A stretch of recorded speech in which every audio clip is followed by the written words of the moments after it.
welcome to Getting to Know the Archdiocese of Philadelphia. My name is Paul Boyer, and I'm a seminarian in Third College at St. Charles Borromeo Seminary.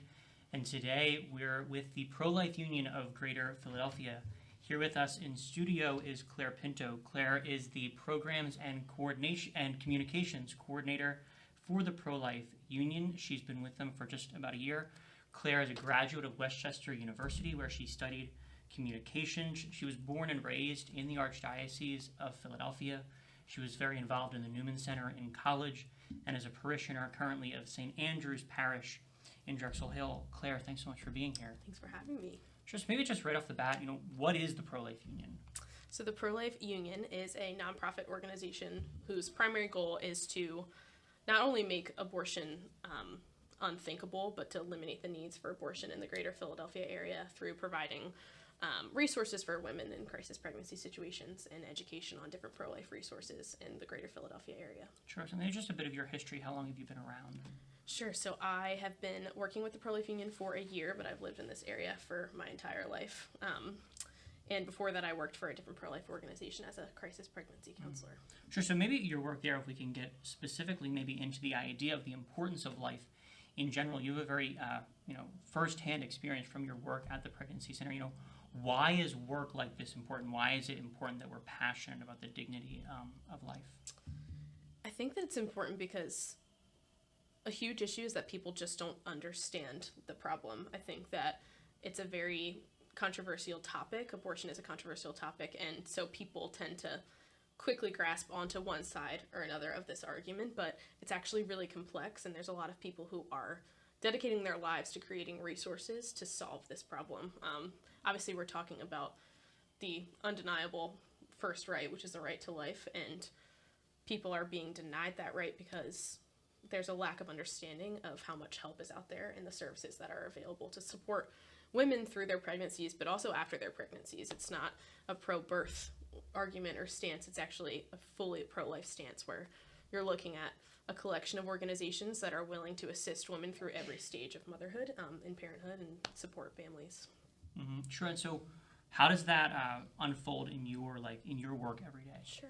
Mm-hmm. So we work with over 20 member organizations, all of which provide some sort of resource to assist women who may not have everything they need to confidently bring children into the world. So that looks like a lot of different things. We have maternity homes, which are organizations. So if a woman is homeless or is in a situation where she can't carry her pregnancy to term safely without stress, there's homes where they can experience their pregnancy in peace and bring their children into a peaceful environment.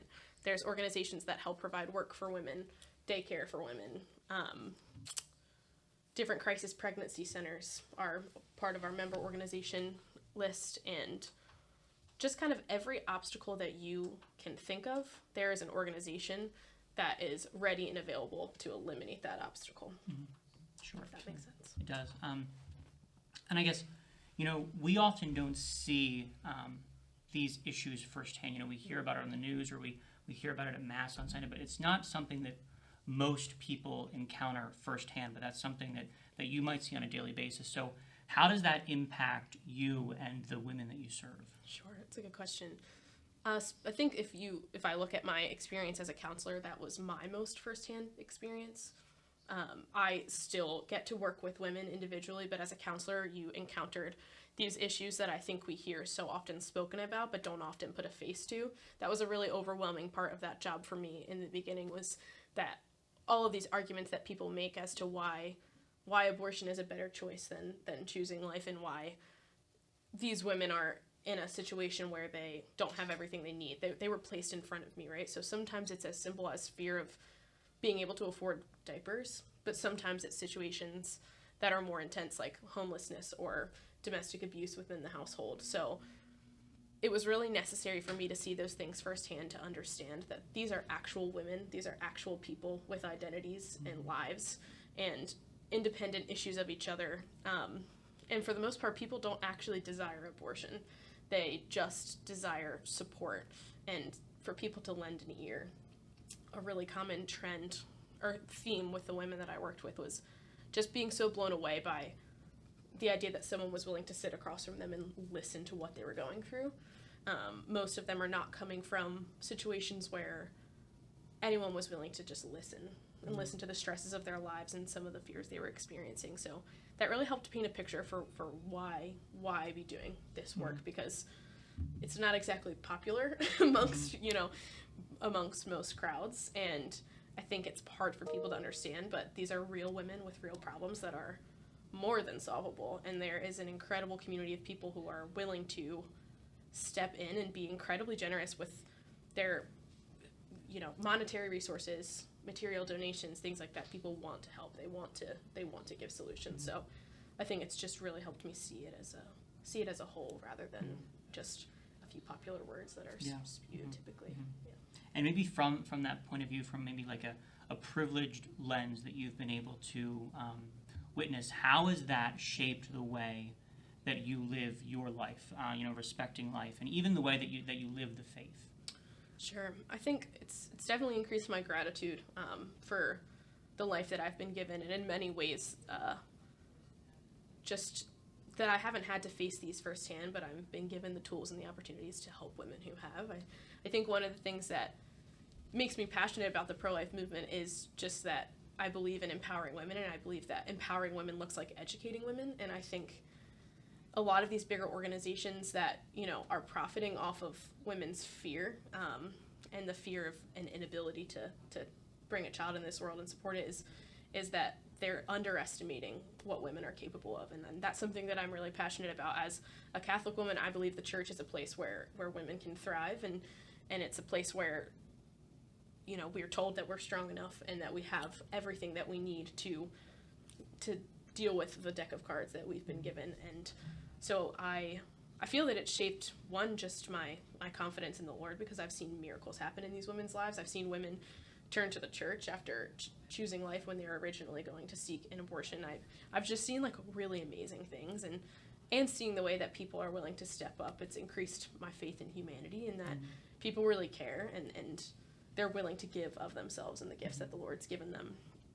So I think it's helped me understand humanity in a very real way, but also my place as a woman in the church and in this world, and the ways that I can help. Not necessarily always be an example, because a lot of times I'm walking a very different path than the women that I meet, but that I can be a resource and understand the heart of a woman a little bit more intensely.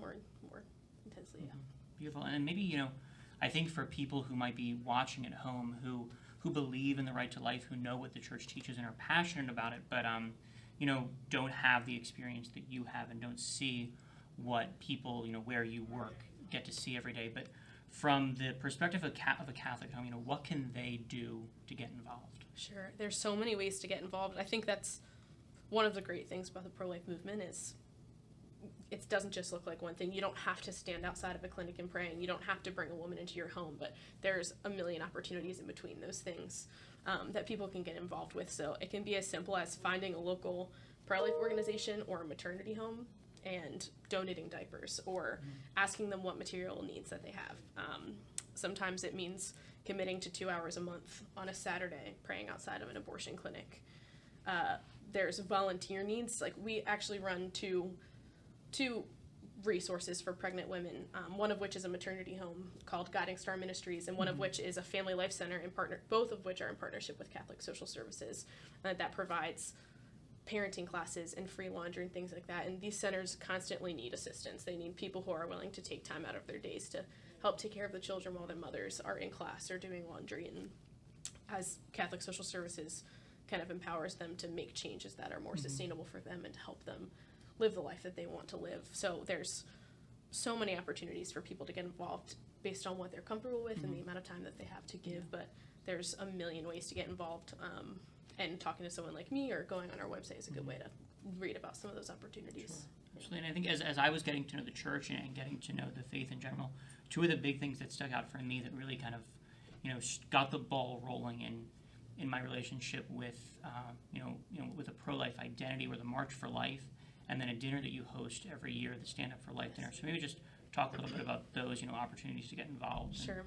Yeah, so the Pro-Life Union offers a number of different events that are just meant to bear witness to the movement. So we have marches throughout the year. This past January, we had our first March for Life in Philadelphia, and it was really incredible. It was a moving experience. You were there, I believe. So yeah, it was just a truly moving experience. So many people showed up, and there was just a lot of Philly pride kind of paired with people who were super passionate about the pro-life movement. And so attending those marches and showing the city of Philadelphia that we are serious and that we're here and that we're available is incredibly important. And having people show up to those events is everything. The Stand Up for Life dinner, which is in November, is another great opportunity to just see the way that pro-life Philly gathers and how many people take this movement seriously and are actively a part of it and want to spend their time learning about it. And it's an overwhelming experience, I think, because more often than not, you don't meet a ton of pro-life people, but then you walk into this room with over 1,000 people and you're like, wow, people actually care a lot about this. This is something people are serious about. And I think it encourages people to get involved, and that's definitely, hopefully, going to be the case this year. To do it in great numbers. Yes, exactly. Yeah. And maybe just as we prepare to wrap up, one more word on, what inspires you to do this work? You've talked about how sometimes it can feel like, we as Catholics are alone in this battle, but I'm sure there's a lot of small little victories that you see day in and day out. So, what inspires you to do this? I think there's a number of things. Primarily the women. I think just seeing a human being who is so crippled by fear, just overwhelmed by what seems like an impossible situation, come out on top of that is just one of the most incredible things. I think it's written in Scripture, and we're promised, that the Lord is going to walk with us through these things. But when you watch a woman overcome what seems like tremendous circumstances and realize what she's capable of, and then you see a child brought into the world because of it, there's nothing like that. I have had experiences with women that I've counseled and women that I've met through the Pro-Life Union where not only have they conquered these circumstances, but then they've entered the church and they've felt the love of Christ, and they've seen what it's like to have people rally around them. There's just no feeling like that. And it's, sometimes day to day you're behind your computer or you're doing something that seems like a tedious task, or like it's not making much of a difference, but it's like all these tiny things that you pour yourself into and that you're a part of that ultimately create the circumstances that allow women to overcome these things. And it's just an unbeatable feeling, and it's this tangible way to feel the Lord at work, and it's been an incredibly joyful part of my life. Yeah, beautiful. And Claire, thank you so much for being here, and thank you for the work that you do. We send you with our prayers because you're doing very, very important work, so we commend you for that, and thank you. And thank you so much for watching. Join us next time as we continue to get to know the people, places, and events of the Archdiocese of Philadelphia. That's right.